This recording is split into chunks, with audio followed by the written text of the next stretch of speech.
Madam President, this is my farewell speech, and I thought it would do well to think back to the very first speech that I gave on the floor, my maiden speech. My maiden speech was about a couple of months after first time being sworn in. I had waited back then. This is 18 years ago. It was appropriate for freshman senators to wait a while. Don't speak up right away. So I waited 2 or 3 months until felt like it was the appropriate time. And I remember there was nobody out here. It was an empty chamber. And in the course of this speech, and I picked a topic of the day, I think we were trying to balance the budget at the time, something that 18 years later, we're still trying to do. And then in the course of the speech, I mentioned that it was my maiden speech. Nobody out here except the presiding officer. All of a sudden, those doors swing open right there. And then in strides Senator Robert Byrd. I was standing at a desk over there on the other side, and Senator Byrd's seat was either here or here. And so I finished my speech, and he says, will the senator from Florida yield? I said, of course I will yield. And Senator Byrd, for 30 minutes, gives an oration on the history of maiden speeches in the United States Senate. So you can imagine that is nothing I said was memorable, but it was certainly memorable to this senator that all of a sudden I would be treated to the corporate knowledge of one of the lions of the Senate in looking back in the history of this body. I want you to know that I'm a Florida boy. My family came to Florida from Denmark in 1829. For those of you from the Northeast, so many people come to Florida from the Northeast. Well, my great-great-grandfather was a sailor, a teenager on a sailing ship, and he ended up in New York in a barroom brawl. He was frightened that he was going to be arrested, so he ran to hide. He ran down to the wharf. He hid in a ship, and the ship cast off for Port St. Joe, Florida in 1829. So you see, my family came to Florida from New York also. 5 generations, another side of the family. I have a deed signed by Woodrow Wilson in 1917 to my grandparents.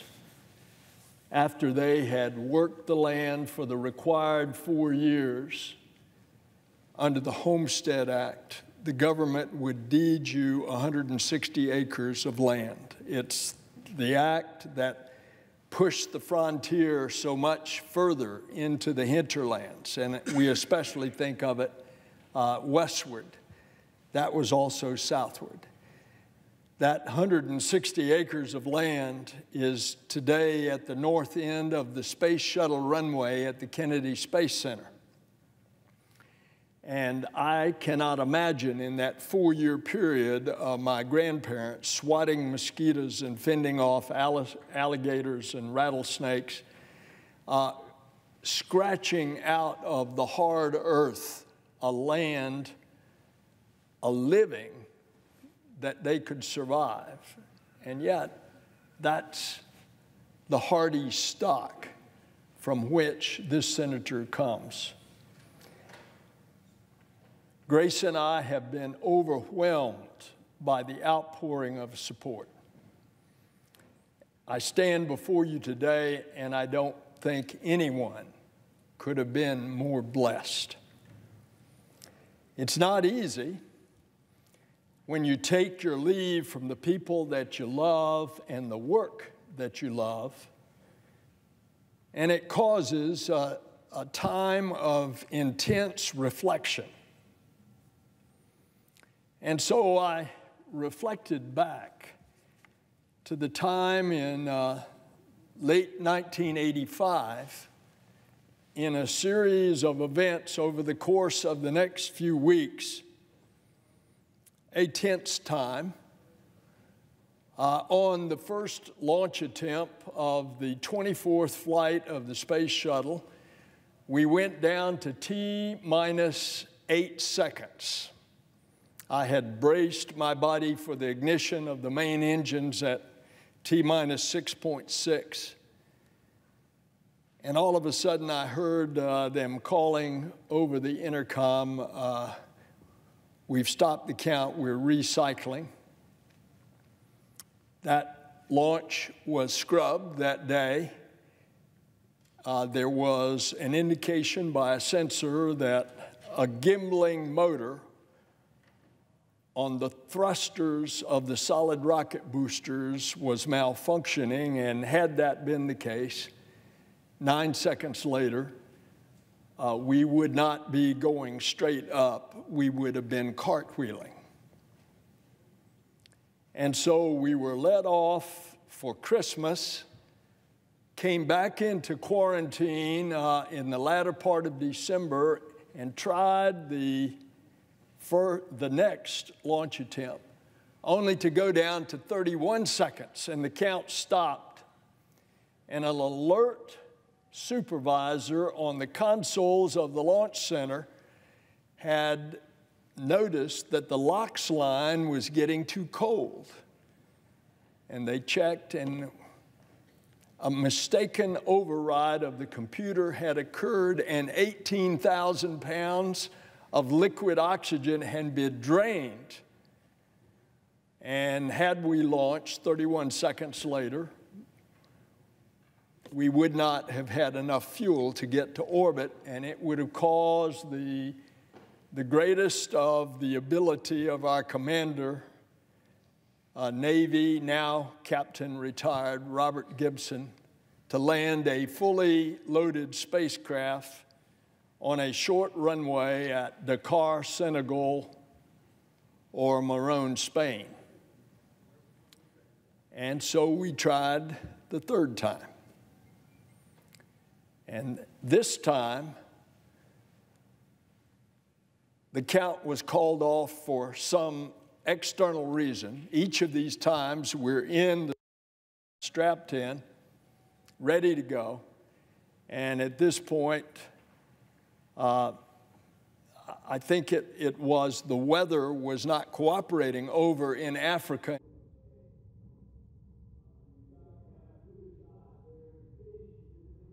Transatlantic abort. And so it's called off. Well, what they found out that night when they drained the tanks, they found that a temperature probe on the ground support equipment had flowed through the oxygen line and flowed into the vehicle and was stuck in a pre-valve right next to one of the three main engines. Had we launched that morning, the fourth try, in this case the third try, we would have gotten to orbit, time for main engine cutoff, and one of the three engines would not have cut off. It would have blown the rear end of the orbiter apart. And so now, a few days later, it's a Friday, we try for the fourth time. And this time we're in the middle of a driving Florida rainstorm. We run from the crew van to the launch tower to get into the elevator out of the pouring rain. We're strapped in, ready to go, waiting for a hole to punch through. And now the rainstorm has turned into a driving Florida lightning storm. And we're sitting on top of all that liquid hydrogen. And so they finally call off the launch, the fourth try. And the fifth try, Sunday morning, it's a beautiful day, we launch into an almost flawless 6-day mission, only to return to Earth, and 10 days later, Challenger launches and blows up high in the Florida sky under circumstances of cold weather that almost exactly duplicated the first launch attempt back on December the 19th. Intense reflection. Why was I spared? Now, upon intense reflection, I think I'm beginning to see, because it has been the great honor of my life to serve our country and the people of Florida. First in the Army, then in the state legislature, then in the Congress, as state treasurer, and now 18 years in the Senate. I've tried to serve our country admirably and with integrity, because I believe that a public office is a public trust. And through this journey, I have been so fortunate to have experienced so many unique corners of this country that all of us here love. I've seen the sunshine through the pine trees, the oaks, and the orange groves of Florida. I've hunted alligators and pythons in the Everglades. I've jogged the sands of just about every Florida beach, from Pensacola to the Keys. And of course, I strapped into 1 million pounds to launch to the heavens and to see our planet from a way that very few others have. You've heard me talk about that as I describe our environment and how beautiful this planet is from the window of a spacecraft. And of course, these experiences in this country, it's the American people, it's every one of us, it's our fellow citizens, the teachers, the soldiers, the factory workers, the moms, the dads, the students, the farmers. Those are the ones that have inspired me to dedicate a life to public service. And those folks have been my strength, as they are often your strength. It's the American people who have kept me going for the past 46 years of public service. And while I have experienced the highs and lows of serving in the Senate, it is often the small, unnoticed steps toward progress that have made this journey worthwhile. I am most happy with some of the work that's been done to help individuals. I want to mention just a few.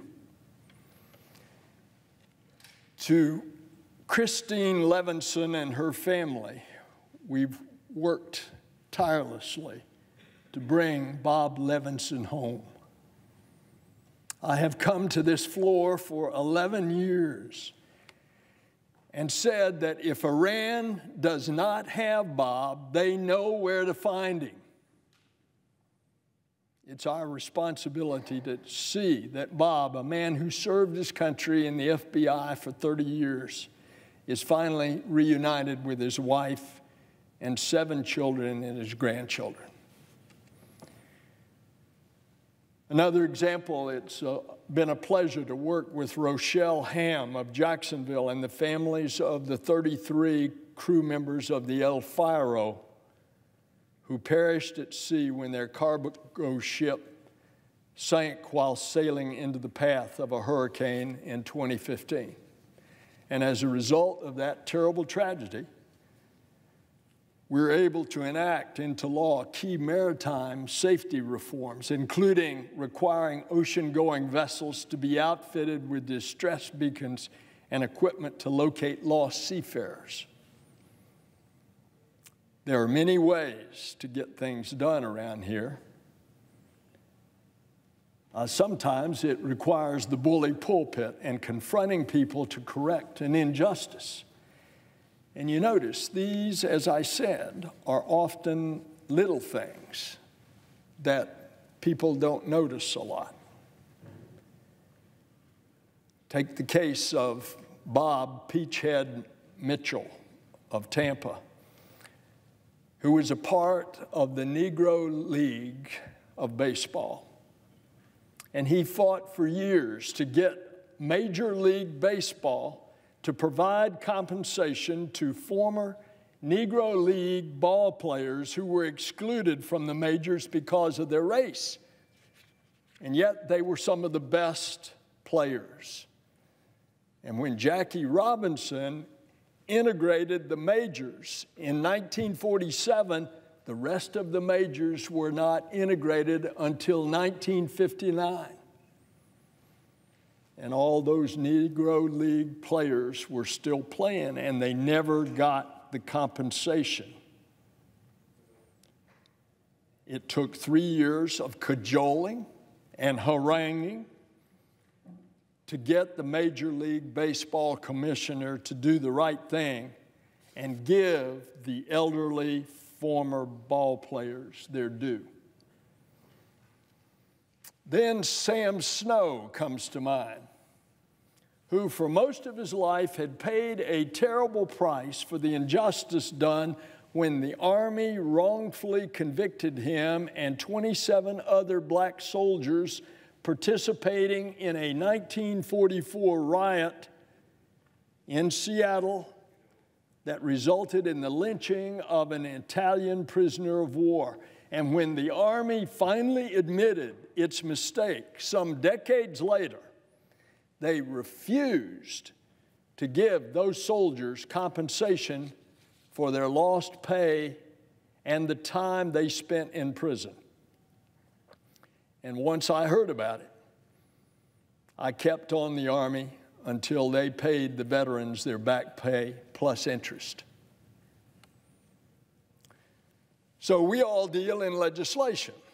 So as for the business of legislation, think about some of the things that we wrote. We in Florida wrote legislation protecting Florida's beaches, our tourism-driven economy, and our wildlife from the dangers of offshore oil drilling. We passed, the Democratic caucus, passed groundbreaking legislation that medically insured folks in this country, and that was 22 million Americans in this country, and in my state, over 1.7 million people. We ensured that they had health care and health insurance. And interestingly, because of the protection on pre-existing conditions, just in the state of Florida alone, 8 million people have pre-existing conditions, and they are now protected because of the law. And eliminating it also eliminated the lifetime caps on coverage.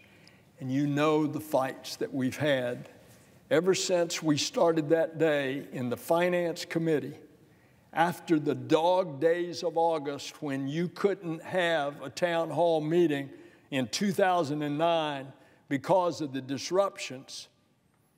And we came in September in the Finance Committee and wrote that bill. And it took every member of the Democratic caucus, 60 strong then, to be able to pass it. And now millions and millions of people have health insurance that never had it before. And untold millions more that have a pre-existing condition are protected. We wrote the blueprint that has reinvigorated our space program and brought new space companies and high-paying jobs to our country and to Florida. In our lifetime, we are going to see humankind set foot on other celestial bodies beside the moon. And that legislation could not have been passed without a bipartisan effort. We fought to help folks get the resources they need to recover in the aftermath of major hurricanes that savaged people's lives and property. And we worked to make higher education more affordable by capping interest rates for student loans. And we've secured billions of dollars of funding for projects all over America to preserve the environment, and will help restore and is restoring Florida's environmental treasure, the Everglades. And the list goes on and on. But the setbacks temper the successes.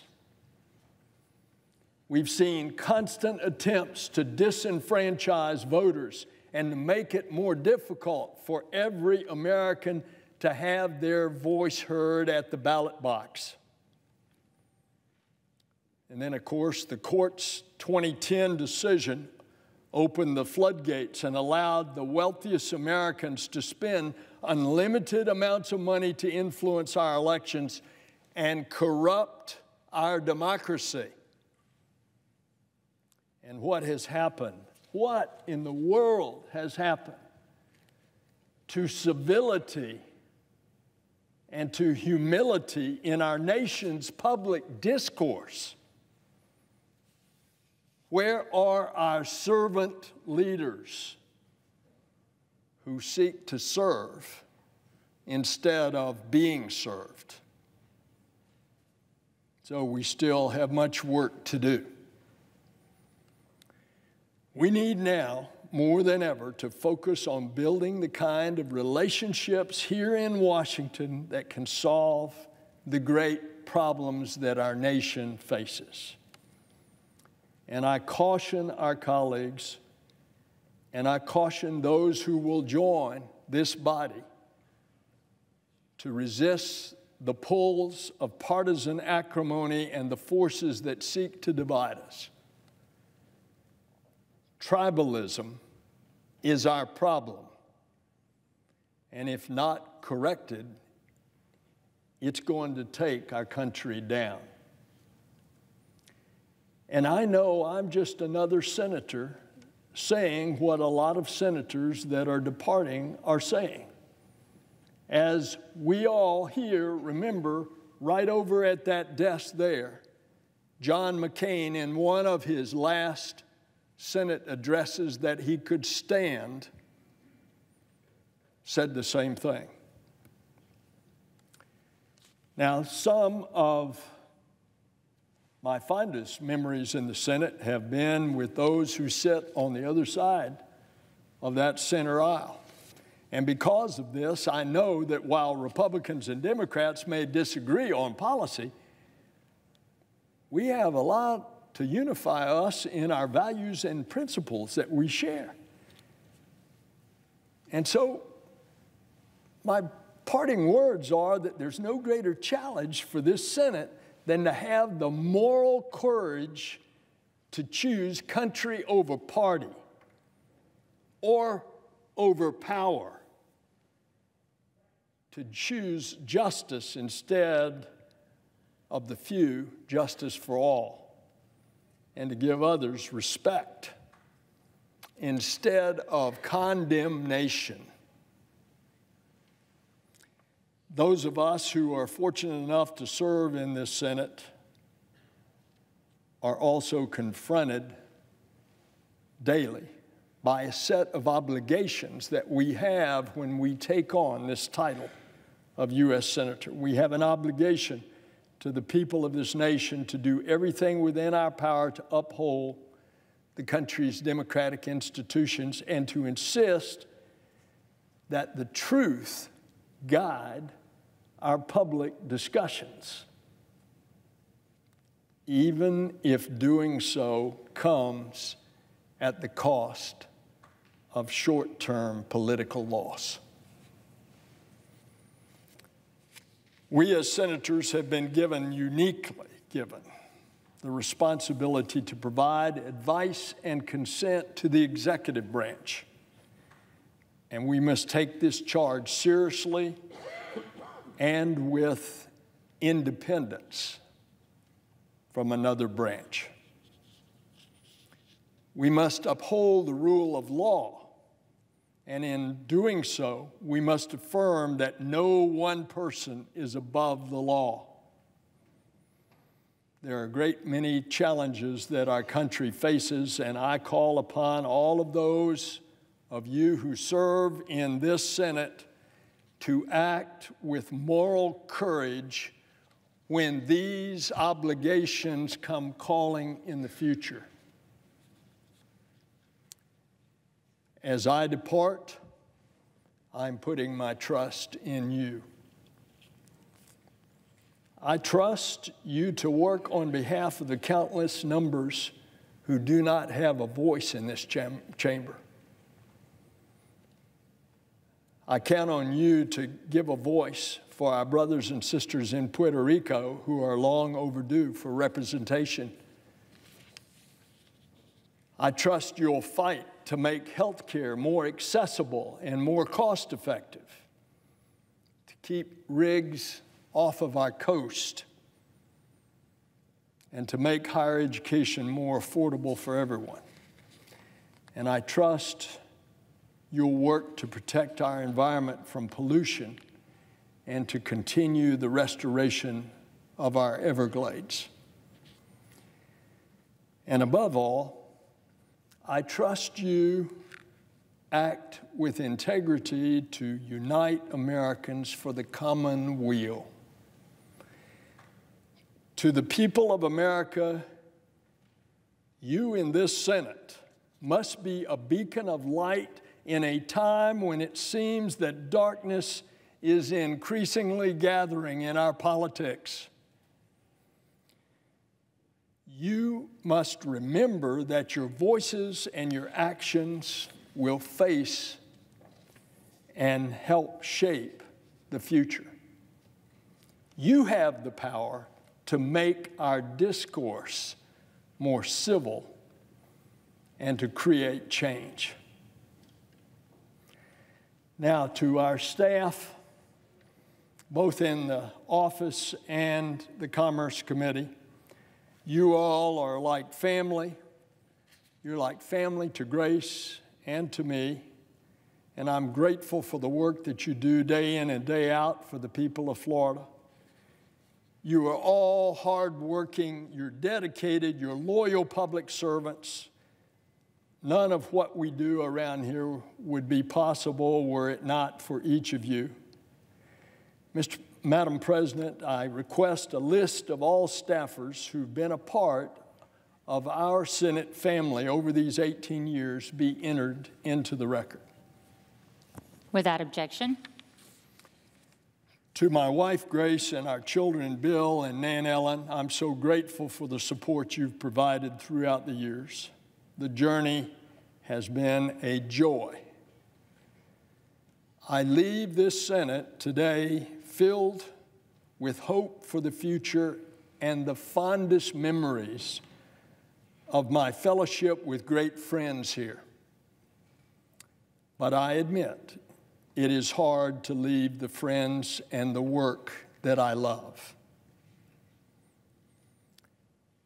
I intend to keep fighting for all that I've talked about in this short final speech, and I intend to keep fighting for Florida. When it comes down to it, I'm just a country boy who loves serving my state and our country for all of my life. It's been an incredible honor. Madam President, I yield the floor.